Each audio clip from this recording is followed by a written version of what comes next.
వ్యవసాయానికి నీరు ప్రధానం అనేది అందరికీ తెలిసిన అంశం. దీనికి సంబంధించి నీటిపారుదల రంగం యొక్క ప్రాధాన్యతని ఎప్పటికప్పుడు గుర్తించి మరి చంద్రబాబు నాయుడు గారు కానీ తెలుగుదేశం ప్రభుత్వం ఏర్పడ్డప్పటి నుంచి నీటి వినియోగ రంగానికి అత్యధిక ప్రాధాన్యత ఇచ్చి ముందుకు పోతా ఉన్న విషయం అందరికీ తెలుసు అధ్యక్ష.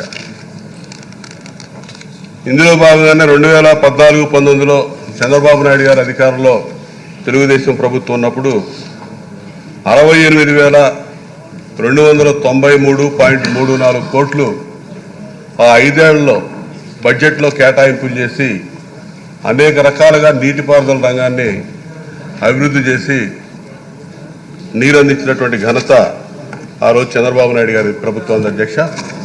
అదేవిధంగా 2019-24కి జగన్మోహన్ రెడ్డి ప్రభుత్వం చూస్తే పూర్తిగా నీటిపారుదల రంగాన్ని నిర్వీర్యం చేసి కేవలం 32,059 కోట్లు 5 ఏళ్లలో బడ్జెట్ కేటాయింపులు చేశారు అధ్యక్ష. అందులో కూడా 10,000 కోట్లు జీతభత్యాలకే సరిపోయినటువంటి పరిస్థితి అధ్యక్ష. మరి ఈ విధంగా చూసుకుంటూ పోతే గడిచిన 5 ఏళ్లలో ఈ ప్రాజెక్టులు కమిషన్ల కోసం కక్కుర్తిపడ్డారు తప్ప ఎక్కడ కూడా నీటిపారుదల ప్రాజెక్టులు పూర్తి చేయడానికి వాళ్ళు చర్యలు తీసుకున్నటువంటి పరిస్థితి లేదు అధ్యక్ష. ఒక పోలవరం జీవనాడిగా ఇచ్చి చంద్రబాబు నాయుడు గారు 72% పనులు పూర్తి చేస్తే కనీసం 2% పనులు కూడా ముందుకు నడవని పరిస్థితులు ఈ రాష్ట్రంలో ప్రజలందరూ చూశారు అధ్యక్ష. పోలవరం ప్రాజెక్టుని ఏ విధంగా విధ్వంసం చేశారో కూడా రాష్ట్ర ప్రజలందరూ చూశారు అధ్యక్ష.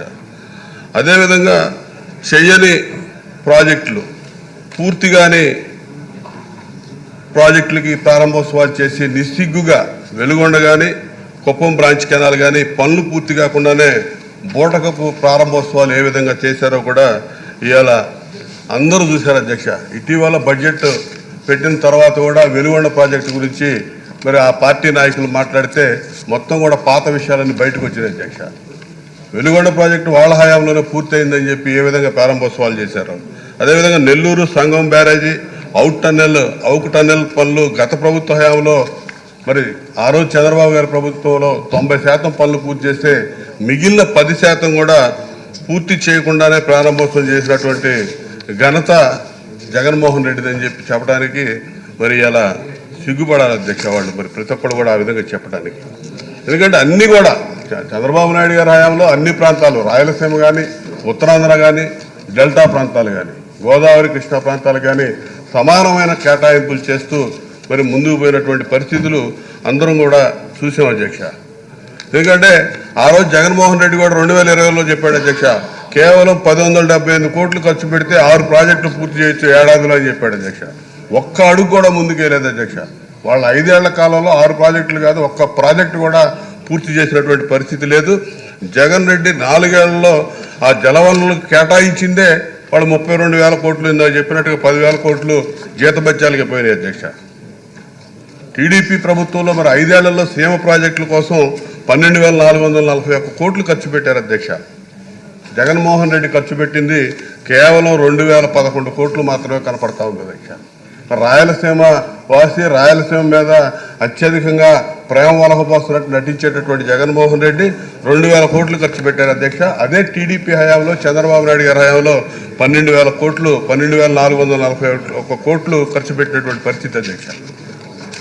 ఇదే స్కీముల వారీగా చూసినా కూడా హంద్రీనేవా ప్రాజెక్టుకి టీడీపీ 5 ఏళ్లలో 4,182 కోట్లు ఖర్చు పెడితే జగన్మోహన్ రెడ్డి 4 ఏళ్లలో 500 కోట్ల అధ్యక్ష. కేవలం 12% తెలుగుదేశం ప్రభుత్వం ఖర్చు పెట్టిన దానిలో 12% మాత్రమే ఖర్చు పెట్టినటువంటి పరిస్థితి అధ్యక్ష.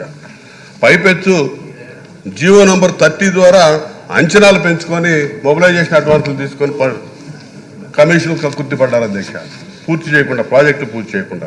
అదేవిధంగా రిజర్వాయర్ నిర్మాణం పేరుతో 2,144 కోట్లు పెద్దిరెడ్డి రామచంద్రారెడ్డి దోచిపెట్టడానికి అంచనాలు పెంచి రిజర్వాయర్లు అని చెప్పి ఆ దోచుకునే ప్రయత్నం చేశారు అధ్యక్ష. అదేవిధంగా రాయలసీమలో మరి తెలుగుదేశం ప్రభుత్వం ఏ విధంగా ఖర్చు పెట్టింది, వీళ్ళు జగన్మోహన్ రెడ్డి ప్రభుత్వంలో ఏ విధంగా ఖర్చు పెట్టింది లెక్కలు చెప్పాము అధ్యక్ష. ఇవాళ ఉత్తరాంధ్ర చూస్తే కూడా ప్రాజెక్టుల పూర్తికి దాదాపు ఈ వీళ్ళు తెలుగుదేశం హయాంలో 1,531 కోట్లు ఖర్చు పెడితే జగన్మోహన్ రెడ్డి హయాంలో 453 కోట్లు మాత్రమే ఖర్చు పెట్టినటువంటి పరిస్థితులు ఇక్కడ ఉన్నాయి అధ్యక్ష. వాళ్ళ హయాంలో చెప్పిన లెక్కలని నేను చెప్తున్నాను అధ్యక్ష. వంశధార ప్రాజెక్టు టీడీపీ హయాంలో 878 కోట్లు ఖర్చు పెడితే జగన్మోహన్ రెడ్డి హయాంలో 305 కోట్లు మాత్రమే ఖర్చు పెట్టారు అధ్యక్ష. ఈ విధంగా చూస్తే ఉత్తరాంధ్ర సుజల స్రవంతిని పూర్తిగా అటగించారు అధ్యక్ష. వంశధార మహేంద్ర తనయ ప్రాజెక్టులను నిర్వీర్యం చేశారు అధ్యక్ష. ఈ విధంగా ఉత్తరాంధ్ర రాయలసీమ రెండు పూర్తిగా సర్వనాశనం చేశారు. నీటి ప్రాజెక్టుల పరంగా పోలవరం జీవనాడిగా ఉండేటటువంటి ప్రాజెక్టును విధ్వంసం చేశారు. డెల్టాన్ని సర్వనాశనం చేశారు. ఈ విధంగా నీటిపారుదల ప్రాజెక్టులన్నీ కూడా సర్వనాశనం అయిన అధ్యక్ష జగన్మోహన్ రెడ్డి హయాంలో. కాళేశ్వరం ప్రాజెక్టు తెలంగాణలో కడతా పూర్తిగా జలవనరుల్ని నిర్వీర్యం చేశాడు, నిర్లక్ష్యం చేశాడు అనడానికి ఉదాహరణ అన్నమయ్య ప్రాజెక్టు కొట్టుకొని పోయి 39 మంది మృత్యువాత పట్టడానికి కారణమయ్యాడు అధ్యక్ష. ఇది యథార్థం అధ్యక్ష.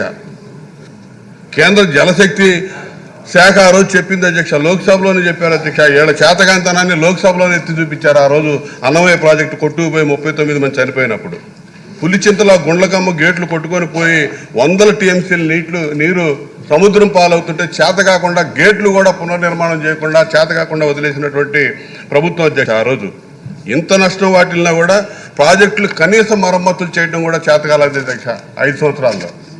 కాబట్టి ఈరోజు మళ్ళా ప్రభుత్వం చంద్రబాబు నాయుడు గారి నేతృత్వంలో కూటమి ఎన్డీఏ కూటమి అధికారంలోకి వచ్చినాక మొన్న చేసినటువంటి బడ్జెట్ కేటాయింపుల్లో 24-25 సంవత్సరంలో మరి పూర్తిగా సాగునీటి రంగం మీద ప్రత్యేక దృష్టి కేంద్రీకరించిన పరిస్థితి అందరూ చూస్తూ ఉన్నాం అధ్యక్ష. 17,000 కోట్ల నిధులు 24-25 ఆర్థిక సంవత్సరానికి ఈ నీటిపారుదల సాగునీటి రంగాన్ని కేటాయించినటువంటి పరిస్థితులు మనం చూస్తున్నాం అధ్యక్ష. ఇదే విధంగా పోలవరం మీద ఒక షెడ్యూల్ విడుదల చేసి చంద్రబాబు నాయుడు గారు 2027 నాటికి ప్రాజెక్టు పూర్తి చేస్తామని ప్రకటించారు అధ్యక్ష. అందరం కూడా సంతోషంగా ఇవాళ ఎదురు చూస్తూ ఉన్నారు అధ్యక్ష. అంతేకాకుండా నిర్వాసితులకి 1000 కోట్లు విడుదల చేసేసారు అధ్యక్ష. పోలవరం ఎడమ కాలువ పనులకు సంబంధించి 1000 కోట్లతో 8 దశలతో పనులు పూర్తి చేయడానికి కూడా ఖరారు చేసి ముందుకు పోతున్నటువంటి పరిస్థితి అధ్యక్ష. ఇవాళ అంతేకాకుండా గత ప్రభుత్వం వరదలు వచ్చినప్పుడు కొట్టుకుపోయినటువంటి డయాఫ్రమ్ వాల్ పోలవరానికి సంబంధించి ఆ డయాఫ్రమ్ వాల్ నిర్మాణానికి కూడా 990 కోట్లతో నూతన డయాఫ్రమ్ వాల్ నిర్మాణానికి కూడా చంద్రబాబు గారి ప్రభుత్వం ఇవాళ పనులు ప్రారంభించిన పరిస్థితి.